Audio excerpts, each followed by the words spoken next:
और मैं तो स्पष्ट कहता हूँ कि जिस देश का नेतृत्व यदि उत्कृष्ट हाथों में है, प्रधानमंत्री जैसे हाथों में, उस देश का भारतीय समृद्धि के शिखर पर जाएगा।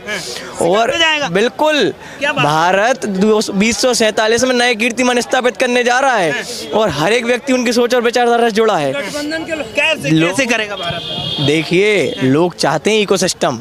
हम भगवान श्री कृष्ण की भगवत गीता पर यकीन करते हैं और हम रामचरितमानस पर यकीन करते हैं, हम धर्म संस्कृति पर यकीन करते हैं। हमारे पास कर्म प्रधान देश है और हमारे पास कर्मठ प्रधानमंत्री हैं। हम नहीं रखते सोच ऐसी कि हमें कोई कुछ दे, हम रखते हैं एक वातावरण की सोच। हमें चाहिए एक वातावरण जिसमें हम स्वनिर्माण कर सकें, हम देश का निर्माण करने की चाह रखते हैं। कांग्रेस सिखाती है सदैव देश को बांटना, टुकड़े करना। आप चाहे कहीं भी देख लें, 1971 में राजीव गांधी जी ने इनहेरिटेंस लॉ में बदलाव किया था खुद के निजी लाभ के लिए। इंदिरा गांधी जी की संपत्ति पर टैक्स नहीं देना चाहते थे वो भारत में। और बता दूं आपको क्या हुआ है। आज हमने और आपने, जो पहले बाबर आक्रांता का प्रचार हुआ करता था ना, औरंगजेब का प्रचार हुआ करता था, वो संस्कृति खत्म हो गई है। आज मानवता स्थापित हो गई है भारत में। सबसे प्रथम कर्तव्य है हर एक भारतीय का मानवता को सर माथे लगाना, और प्रधानमंत्री के नेतृत्व में युवा, गरीब, किसान, महिला वही कर रहे हैं। हम लोग सेवा की विचारधारा पर चलते हैं। भारतीय जनता पार्टी जनसेवा के पथ पर है और कांग्रेस परिवारवाद के पथ पर है।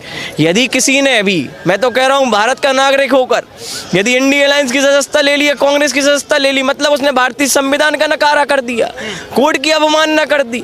कांग्रेस के लोग भारत की न्यायपालिका पर शक करते हैं, भारत की ईवीएम पर शक करते हैं, भारत के मुख्य न्यायाधीश पर उंगली उठा देते हैं। वो तो आप क्या बात कर रहे थे, अभी कानून बदलने की बात हो रही थी यहाँ। कांग्रेस ने खुद के निजी लाभ के लिए कानून बदलाव किए हैं, खुद के पास सत्ता होते।